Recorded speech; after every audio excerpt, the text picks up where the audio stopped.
So I've been driving the van around for the last couple of weeks, and everything's been working great. Even made a trip out to the beach and then up to Seattle for a while, about 600 some miles, and the thing ran like a champ. There was a few things I've noticed kind of in the shakedown. I'd like to go over those. So the first couple of days I was getting little coolant drips here and there, but nothing crazy. But I kept on losing coolant, and I didn't know where it would just slowly drain, and so I started going over everything, and I found that the sender, you can't really see it from here, the sender on the temperature sender on the coolant manifold I had never torqued down, so it was slowly leaking coolant out of on the engine block and melting. So I never see a puddle below the engine, but it was burning off coolant. So once I got that tightened up, then I stopped losing coolant. So that was nice.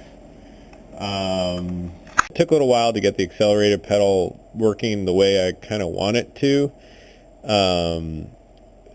Just with the cable and the way this setup is, it's kind of hard to get the tension correctly on it.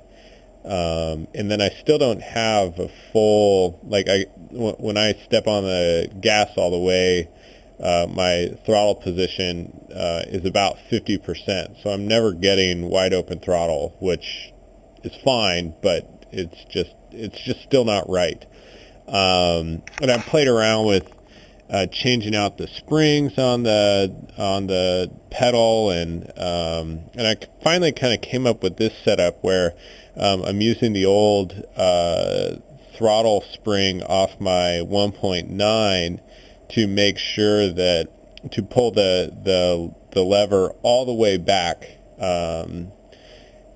because I was running into where when I let off the throttle, the pedal would never go all the way back to home, and so the computer would think I'd still be stepping on the gas a little bit, and the RPMs would be, racing all over the place.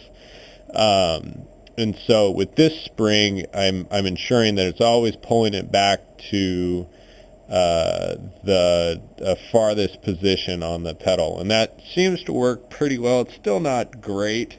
Like, I could still fuss with it some more, but other than that, I'm happy with it. Also, with getting the tension on this and making sure it wasn't slipping, what I finally ended up doing was putting a little bit of solder on the wire, so then when you tighten down this Allen, it has something hard to grab onto, so it doesn't slip anymore. Also, as you heard when I was first driving it, the power steering pump was whining like crazy, and at first I thought that power steering pump was bad because I got it out of the wrecker, but it turned out there's a little O-ring on the intake side of it that was pinched.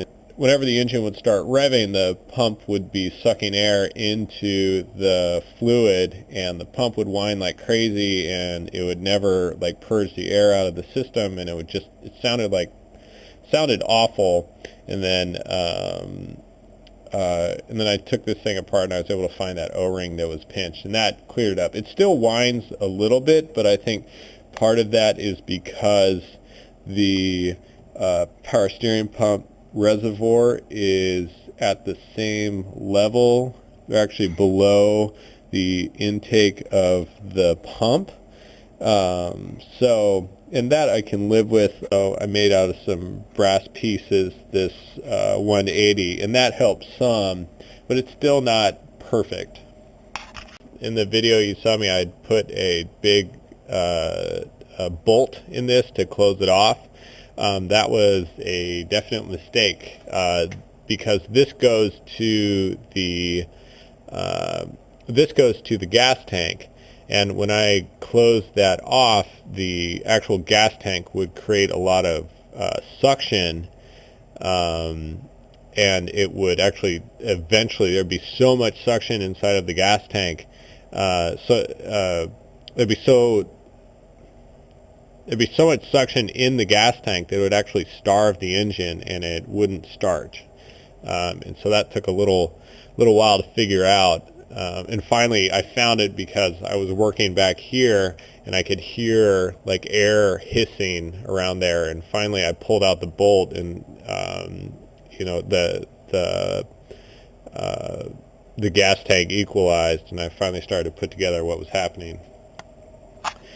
I did notice when I first was running it, the temperature was running pretty hot. Like I was running like 205 to 210, and after some investigation and some help from Tom, I discovered that I had my coolant bottle hooked up incorrectly. I had it hooked up between the heater feed and the radiator feed, and that was incorrect. You need some type of flow back to the thermostat. Since the thermostat is on the return side, it needs a little bit of flow to make sure that he opens up correctly. So I have it on the heater, I have it on the radiator feed, and then the heater return back here, there's that T. The expansion bottle serves also as the bypass, so hot coolant can come from the radiator feed and go, in a little bit, will go back to the thermostat to make sure he's opening up or closing correctly. And so once I got that changed out, the cooling system's been just fine. But other than that, it's worked really well. Like it's a lot of fun. Here's my dash. So you can see I got my scan gauge, which is really useful. And then also I got my oil pressure sender, and then a voltmeter, and then I actually found a compass because I don't know how many times me and my wife were driving around, and the basic question of what direction are we heading, that's really useful. And then I was able to wire in cruise control. If you can see this, this is the Subaru stock. And then I drilled a hole in the brake lever, took some spare metal that I had laying around, and bolted it onto here, and then that's pushing the brake switch. I do not have anything hooked up to the clutch, but that's fine as long as I don't hit the clutch pedal while the cruise is engaged. And then also I got the check engine light wired in, which is really useful. Between that and the scan gauge, I can, while I'm driving, if the ECU throws a code, I can look it up and clear it. And I've run into the neutral switch high code, and then also it's thrown a couple of times a code related to fuel pressure or something like that. But since I'm using Tom's simulator board, that I don't really care about that too much. And I emailed Tom, and there's a few things I can adjust with the simulator board to make that go away. But it's only happened a handful of times, and I don't really feel like messing with it right now. This is the cruise control wiring and the brake switch wiring, and then also the check engine light and the oil pressure gauge come in, and I got this. It's a 8 conductor outdoor wiring wire, and that runs. I actually drilled a hole through the bottom and put a grommet and ran it under the van all the way back, and then that ends up here. You can see this mess. And I haven't, while I was messing around with the cruise control, I just had all these quick connects on it. So I'll probably clean that up here, but I'm not in a rush. When I first got the engine installed, it was pretty hard to drive between the really short throw of the clutch, and I hadn't messed around with any of the with the shifter, and so it was pretty hard between shifting gears and the accelerator pedal not being really right, where you'd have to press it about halfway down to get any type of throttle response. So then I started messing around with getting the shifting a little easier, and I ended up getting Van Cafe's short shift kit, which actually made it a lot easier to drive. So the throw of the stick is a lot shorter than it is with stock, and that was really easy to put in, and I think it makes it a lot easier to drive. So I still need to get the air conditioning working. I'll probably over the summer do the red tech conversion on it, but I just have the connectors bagged up right now, and I'll mess with that later. And also I'm kicking myself because when I had the gas tank out, I put in a new level sender, but I didn't check the ground wire on it, and so I get the whole fuel system back together, and my fuel level still reads really low.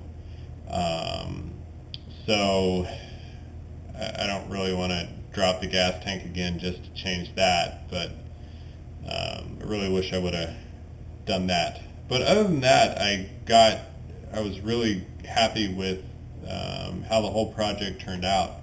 It was a lot of fun. It was a lot of hard work, a lot of late nights. But there's so much information out there on Samba and the Subaru Vanagon group on Yahoo. I'm a perfect example of I didn't know anything about cars, and I was able to pull the project off with really huge success. So if I can do it, anybody can. So I hope this video is useful, and if you have any questions, feel free to shoot me an email or leave me a comment. And if you're in the area, I'd love to show off my work. So good luck, and I'll see you out on the road.